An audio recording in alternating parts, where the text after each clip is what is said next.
Hello viewers, Tollywood story এক্সপ্লেনারে তোমাদের সবাইকে স্বাগত জানিয়ে পরশুরামের আজকের পর্বের রিভিউ আমি শুরু করছি। শুরুতে আমরা দেখতে পাচ্ছি যে শিবপ্রসাদ, তটিনী, নন্দিনী, আরাধ্যা সবাই মিলে জেলে পৌঁছচ্ছে কবিরের সাথে মিট করবে বলে। সেখানে শীতলের ভাড়াটে গুন্ডা বাব্বারও পৌঁছেছে। শীতল বাব্বারকে বলছে পরশুরামকে অর্ডার করছে যে পরশুরামকে উড়িয়ে দেওয়ার জন্য, গুলি করে দেওয়ার জন্য। তখন যেই পরশুরামের দিকে বন্দুক তাক করেছে অমনি দুজন পুলিশ পরশুরামের পেছনে চলে এসেছে পরশুরামকে কভার করার জন্য, যার জন্য বাব্বারের টার্গেটটা কিন্তু মিস হয়ে যায়। এরপরে সঙ্গে সঙ্গে শীতল ফোন করেছে, কি হলো, মারতে পারলে না? বলে মিস হয়ে গেল, সামনে দুজন পুলিশের লোক চলে এলো তাই মিস হয়ে গেল, বেরোনোর সময় ঠিক মেরে দেবে, এমনটা বলছে। শীতল বলছে মারতে পারলে মারো, আর না হলে বলে দাও আমি এখানে উপস্থিত আছি, না হলে আমার ছোট্ট রিভলভার দিয়ে আমি আমার কাজ সেরে নেব। নন্দিনী এদিকে তটিয়ে আর আরাধ্যাকে নিয়ে কবিরের সেলের দিকে যাচ্ছে, আর পিছন পিছন শিবপ্রসাদ আসছে। সেখানে বলরাম, সৌরভ, মায়া ওরাও আসছে, ওরা ভেতর থেকে বেরিয়ে আসছে। আর বলরাম পরশুরামকে একটা ইশারা করে দেয়, ইশারা করে দিয়ে ওখান থেকে বেরিয়ে যায়। এরপরে নন্দিনীরা সবাই যখন কবিরের কাছে এসে পৌঁছয় তখন কবিরকে দেখে আরাধ্যা একটু ইমোশনাল হয়ে পড়ে আর কাঁদতে শুরু করে। জানো, তোমার বাবা আমাকে ঢুকতে দিচ্ছিল না, আমাকে ছোট দিবাই হেল্প করেছে। কবির ওদিকে কিন্তু তটিনীকে দেখে রেগে যায় আর বলছে তুমি ওকে এখানে কেন নিয়ে এসেছো, এই বলে কিন্তু তটিনীকে সেখান থেকে বেরিয়ে যেতে বলছে। আরাধ্যা তখন কবিরকে বলছে যে তুমি মেজাজ হারিও না, আমরা অনেক কষ্টে পারমিশনটা পেয়েছি, নইলে কিন্তু প্রবলেম হয়ে যাবে। এরপর কবির আবার তটিনীকে সেখান থেকে বেরিয়ে যেতে বলছে। এরপর আবার আঙুল দেখিয়ে বলছে যে আপনার কোনো প্রয়োজন নেই এখানে। তটিনী তখন কবিরকে কিন্তু এক চড় মারে। জবাবে তখন কবির বলছে একদম গায়ে হাত তুলবে না। নন্দিনী তখন কবিরকে বলছে যে এই একদম মুখ বন্ধ রাখো, এই বলে তটিনীকে বলছে চল এখান থেকে বেরিয়ে চল। আরাধ্যা তখন তার ছদ্দি ভাইকে আটকাচ্ছে, বলছে ছদ্দি ভাই প্লিজ যাস না। তখন তটিনী বলছে আমি আর সহ্য করতে পারছি না, তুই কাজটা সেরে আয়, আমরা বাইরে ওয়েট করছি। এরপর তটিনী বলছে কবিরকে যে কতগুলো স্পয়েল, একদম বিগড়ে যাওয়া ক্রিমিনাল ছেলে, বাবার পয়সা এতদিন মজমস্তি করেছে, যা খুশি তাই করে বেরিয়েছে। কবির তখন পাল্টা বলছে যে একদম আমাকে টেম্পার দেখাবে না। তটিনীও তখন কবিরের উপর চিৎকার করে বলছে যে একদম চুপ করো, তোমার স্ত্রীর জন্য আমি তোমার বাবার সাথে ঝগড়া করে এসেছি, তোমার স্ত্রীর জন্য আমাকে আমার জীবনের ঝুঁকি নিয়ে ওখানে যেতে হয়েছে। সেখানে তোমার স্ত্রীকে তোমার ড্যাডি ঢুকতে দিচ্ছিল না, সেখানে আমাকে তাদের সাথে ফাইট করতে হয়েছে। বলছে যখন এটা করতে পেরেছি তখন তুই কোন ছাড়, এই বলে চলে যাচ্ছে। তখন পেছন থেকে কবির ডেকে বলছে কিডন্যাপ করেছি, বেশ করেছি, সুযোগ পেলে আবারও করব। তটিনী কিন্তু তখন রাগের মাথায় কবিরের গালে একের পর এক চড় মেরে যাচ্ছে। শিবপ্রসাদ তখন তার স্ত্রীকে আটকাচ্ছে, বলছে কি করছো তুমি, ছাড়ো, চলো বাইরে চলো। নন্দিনী বলেছে আমি তো আগেই বলেছি যে এইসব লোকের জন্য কিছু করতে নেই, এরা বেইমান হয়। নন্দিনী তো বলছে যে বাবাও কোরাপ্টেড, ছেলেও কোরাপ্টেড। কবির তখন নন্দিনীকে উল্টোপাল্টা কথা বলতে গেলে, তখন নন্দিনীও জবাবে কিছু বলতে গেলে তখন আরাধ্যা বলছে ছেড়ে দেন বর্দি ভাই, আমরা একটু কথা বলে নিই। নন্দিনী তখন বলছে ঠিক আছে আমরা বাইরে আছি, এই বলে নন্দিনী, তটিনী আর শিবপ্রসাদ সবাই মিলে বাইরে চলে যায়। এরপর আরাধ্যা তার ছর্দির হয়ে কবিরের কাছে ক্ষমা চাইছে আর বলছে দেখো আমি তো তোমাকে ভালোবাসি, আমি তোমার বাবাকে বলেছি যে আমি আপনার পরিবারের পাশে আছি, আমাকে বোঝার চেষ্টা করো, এমনটা বলতে থাকে। কবির বলছে আমি যেটা বলবো সেটা করবে, আমার ড্যাডকে এক্ষুনি একটা ফোন করো। ওদিকে পরশুরাম কিন্তু আড়াল থেকে কবির আর আরাধ্যাকে ফলো করছে। তখন সেখানে সৌরভ এসে পরশুরামকে বলছে যে মুখ দেখাস না কিন্তু, ওখানে ডোডো আছে, আইডেন্টিফাই করে ফেলবে। ওদিকে আরাধ্যা তার শ্বশুরমশাইকে ফোন করে তার ছেলের সাথে কথা বলতে বলে। কবির তার ড্যাডিকে বলছে আমার ভালো লাগছে না ড্যাডি, আমি বিশ্বাস করতে পারছি না, মনে হচ্ছে পুরো পৃথিবীটাকে জ্বলিয়ে পুড়িয়ে ছারখার করে দিই, সবকিছু ধ্বংস করে দিই। তার বাবা বলছে ভাগ্যিস তুই জেলে আছিস কবির, তুই ভাবতে পারবি না যে তোকে নিয়ে কি হচ্ছে, সারা শহরে শুধুমাত্র তোকে নিয়েই কথা হচ্ছে, আমরা এই সোসাইটিতে অনেকটা নিচে নেমে গেছি, সবাই আঙ্গুল তুলছে আমাদের দিকে। এরপরে কবির তার ড্যাডিকে বলছে যে আরাধ্যা এসেছে এখানে, তুমি প্লিজ ওকে তাড়িও না, আমি ওকে ভালোবাসি, সত্যি খুব ভালোবাসি, প্লিজ ওকে তাড়িও না, ও আমার জন্য এত কিছু করছে। কবিরের ড্যাডি বলছে 14 দিন সময় দিয়েছি আমি ওকে, এরপরে কাস্টাডিতে তোমাকে যদি বেল করাতে না পারে, মুক্তি দিতে না পারে, তাহলে আমি ওকে কেন, ওর পুরো পরিবারকে আমি উড়িয়ে দেবো, জ্বালিয়ে পুড়িয়ে দেবো, সবকিছু বলে দিয়েছি আমি। এরপরে আর পারছে না থাকতে, কাঁদতে শুরু করেছে। ওদিকে কর্ণ চ্যাটার্জি বলছে খুব মিস করছি তোকে মাই সান, খুব ভালোবাসি তোকে, আমি খুব মিস করছি, আমি তোর বাবা, আমি তোর মা। বলছে তোর মা ফোন করে তোর খবর নিচ্ছিল। তখন কবির বলছে ছাড়ো না ড্যাডি ওসব কথা, এখন আরাধ্যা এসেছে হাতে টিফিন ক্যারিয়ার নিয়ে ভাত কাপড়ের জন্য। বাবা তখন বলছে গো হেড মাই সান, তার কাছে ক্ষমা চেয়ে বলছে যে আমি তোকে প্রোটেক্ট করতে পারিনি, এই বলে কাঁদতে থাকে আর ফোনটা কেটে দেয়। এরপরে আরাধ্যা কবিরের জন্য প্লেটে করে খাওয়ার বাড়ে আর সেটা তাকে খাইয়ে দিতে বলে।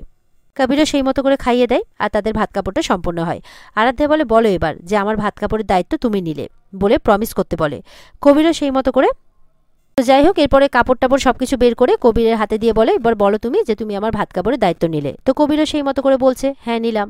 এরপরে কবির আরাধ্যাকে জড়িয়ে ধরে। এরপর আরাধ্যা বলে কি হলো? তখন কবির বলছে বলো আমার দায়িত্ব তুমি নিলে। আরাধ্যা বলছে হ্যাঁ তোমার দায়িত্ব আমি নিলাম আর আমি তোমাকে এখান থেকে বের করব। তখন সেখানে নন্দিনীরা এসে পড়ে। নন্দিনী আরাধ্যাকে বলছে আইনটা তোমার আর কবির চ্যাটার্জির বাবার নয়, আইন অন্য কথা বলছে, কবির জীবনেও ছাড়া পাবে না। আরাধ্যা তখন বলছে ছাড়া তো ওকে পেতেই হবে, আমার কাছে আর সেকেন্ড কোনো অপশন নেই। এরপরে তটিনী ওকে এরকমটা বলতে শুনে জিজ্ঞাসা করছে, কি বললি তুই? উত্তরে তখন আরাধ্যা বলে, কিছু না। এই বলে তারা সবাই মিলে কিন্তু বেরিয়ে যায়। এরপর ডোডো কবিরকে বলছে, কবির ছাড়বি না, এদের উড়িয়ে দিবি। কবিরও বলে, উড়িয়ে দেব, আর তার সাথে পরশুরামকেও। এদিকে তো সবাই মিলে থানা থেকে সেল থেকে বেরিয়ে গেছে। এবার বাইরে কিন্তু বাব্বার একটা গাড়িতে বসে আছে, আর ওদিকে শীতল একটা গাড়িতে বসে আছে। বাব্বার এবার পরশুরামের দিকে তাক করে কিন্তু গুলি ছুড়েছে। ওদিকে পরশুরামের যারা সৌরভ টৌরভরা যারা আছে আশেপাশে সব লক্ষ্য রাখছে, কিন্তু কেউ দেখতে পায়নি। হঠাৎ করে তটিনীর কিন্তু লক্ষ্য যায়। তটিনী দেখে ফেলে যে একটা লোক তার স্বামীর দিকে তাক করে গুলি ছুড়ছে। তখন সে কি করে, তার স্বামীকে ধাক্কা দিয়ে ফেলে দেয়। ফলে বাব্বার কিন্তু নিশানাটা মিস করে, তার দিকে গুলিটা যায় না। সবাই তখন অবাক হয়ে যায়, ধরে ধরে তখন পরশুরামকে ওঠায়। কিছুক্ষণ পর দেখা যাচ্ছে তটিনীরা তো সবাই বাড়ি পৌঁছে গেছে। পরশুরাম তার ছেলে মেয়েদের সাথে কাটাকুটি খেলছে। এবার তার বউ তাকে জিজ্ঞাসা করছে, আমি একটা জিনিস কিছুতেই বুঝতে পারলাম না, যে তোমাকে তাক করে কেন গুলি ছোড়া হচ্ছে? পরশুরাম কিছু বলে না, সমানে কাটাকুটি খেলে যাচ্ছে। এবার মাথা গরম হয়ে গেছে তটিনীর। রাগটা কাকে দেখাবে? বাচ্চাদেরকে দেখাচ্ছে। এই নাও, ফলরসটা খেয়ে নাও। বলে, আমাদের ফ্রুট জুস খেতে ভালো লাগে না। তা কেন ভালো লাগবে? আইসক্রিম কোল্ড ড্রিঙ্কস দিলে তো ঠিক খেয়ে নেবে, ভালো জিনিস কেন খাবে তোমরা? চুপচাপ খেয়ে নাও। এই বলে ওদেরকে বকতে থাকে। তখন শিবপ্রসাদ বলছে, ওদেরকে বকছো কেন? আমার রাগটা ওদেরকে কেন দেখাচ্ছ? বলে, তা কি করবো আমি? তুমি কাটাকুটি খেলছো, এখন ওরা কাটাকুটি খেলবে, বিকেলে ওরা আবার খেলতে বেরোবে, এই করে বেড়াক। তখন বলছে, সত্যি করে বলো, তোমাকে তাক করে গুলিটা কেন ছোড়া হচ্ছিল? তখন কিন্তু পরশুরাম চুপ করে থাকে। সেদিনও ডান্স প্রোগ্রামের দিন মৃদুলা বৌদি বলল যে তোমাকেই নাকি লক্ষ্য করে গুলিটা ছোড়া হয়েছিল। কেন? তোমাকে কেন মারার জন্য চেষ্টা করছে সবাই? পরশুরাম বলছে, দেখো, আমি তো লাট্টু পিকুর বাবা আর তোমার স্বামী, তাই আমাকে তাক করছে। দেখো, এগুলো সব কর্ণ চ্যাটার্জির খেলা। উনি হুমকি দিয়েছিলেন যে বাড়িটাকে শ্মশান করে দেবেন, তাই করছেন। তটিনী বলছে, প্লিজ প্লিজ তুমি এরকম কথা বলো না, কিচ্ছু হবে না, কিচ্ছু হবে না, আমাদের পরিবারে কিচ্ছু হবে না। দেখো, কাঁদতে কাঁদতে বলছে তটিনী। বলছে, আমার খুব ভয় করছে, খুব ভয় করছে আমার। এই বলে পরশুরামকে জড়িয়ে ধরে। লাট্টু বলছে যে মাম্মি একদম বাচ্চাদের মতো ক্রাই করছে। তখন পিকো বলছে, হ্যাঁ, মাকে একদম আমাদের মতোই কোলে করে নিয়ে ঘুম পাড়িয়ে দাও তো। তখন তার মা বলছে, চুপ তো, শুধু পাকা পাকা কথা না, আমাদের মাঝখানে কথা বলতেই হবে তোদেরকে, তাই না? লাট্টু বলছে, আমার পা। পিকো বলছে, আমার মাম্মি। তটিনী এবার বলছে, যাই আমি ওয়াশিং মেশিনে কাপড়গুলো দিয়ে আসি, তোমরা যাও, কাটাকুটি খেলবে না, কি খেলবে খেলো। পড়াশোনা বলছে, না না, অলরেডি আমি দিয়ে দিয়েছি। বলে, তাই? বলে, হ্যাঁ, সারাদিন তুমি সংসারে এত কাজকর্ম করছো, আমাদেরকে দেখে রাখছো, নিজের জন্য তো সময় বের করতে পারো না, আমি দিয়ে দিয়েছি। এরপরে পরশুরাম বলে, চোখটা বন্ধ করো। চোখটা বন্ধ করে আর ফলের রসটা তাকে খাওয়াচ্ছে। বলে, মা আমাকে কেন খাওয়াচ্ছ? তুমি তো খেলেই না। বলে, যে কটা ফল ছিল তাতে 3 গ্লাসই রস হয়েছে, 2টো লাট্টু পিকোর জন্য আর একটা তুমি খাও। তুমি আমাকে বাঁচিয়েছো, তুমি আমার সেভিয়ার, তো তোমাকে তো তোমার যত্ন নিতেই হবে, তাই না? বলে, তুমি ঠাট্টা করছো? বলে, না না। তটিনী বলছে, আমার খুব ভয় করছে জানো, মনে হচ্ছে এই 13 দিনের মধ্যে কিছু একটা ঘটবে। বলছে, আমার লাট্টু পিকো তোমাকে নিয়ে খুব ভয় করছে। পরশুরাম বোঝাচ্ছে, কিচ্ছু হবে না, দেখো আমরা ছাপোষা মধ্যবিত্ত ঘরের, আমাদের টাকা পয়সা নেই, এয়ার কন্ডিশনার বাড়ি নেই, গাড়ি নেই, কিচ্ছু নেই, আছে শুধু আমাদের একত্বটা। কিচ্ছু হবে না, একত্বটা আর কি। কিচ্ছু হবে না, দেখো আমরা সবাই সবার সাথে থাকবো, আমাদের কারো কিচ্ছু হবে না। বলছে, আমি তোমাদের সবাইকে আগলে রাখবো। লাট্টু তো বলছে, পায়ের কিচ্ছু হবে না, আছে না একজন পরশুরাম যে পাকে বাঁচায়।